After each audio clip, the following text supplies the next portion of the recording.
I respirationskæden føres elektronerne E- fra molekylerne NADH og FADH2, der findes inde i matrix igennem de 4 første enzymer, der sidder i membranen.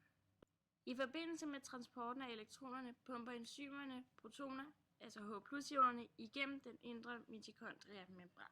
Transporteret nogle protoner fra indersiden til ydersiden af den indre mitokondriemembran. Flere protoner på ydersiden af membranen, end der er på indersiden. Kommet igennem alle de 4 enzymer, overføres de til noget oxygen, og her bliver der altså dannet H2O. Hvis der ikke er noget oxygen til stede, vil hele respirationskæden gå i stå, og det vil sige, at der ikke bliver dannet noget ATP.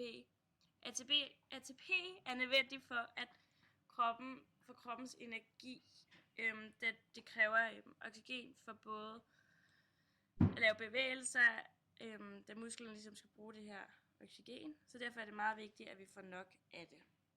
Når de første 4 enzymer har arbejdet nok til, at der er en stor nok forskel på antallet af protoner på den indre side af den indre mitokondriemembran, begynder det 5. enzym også at arbejde. Det 5. enzym det kaldes for ATP-syntase. ATP-syntase sidder i mitokondriernes indre membran. ATP-syntase er det sidste led i at lade ADP op til ATP. Det sker ved, at man binder en fosfatgruppe til en ADP. Denne proces kræver rigtig meget energi. ATP-syntasen får energi ved at lukke protoner tilbage fra ydersiden af membranen til matrix.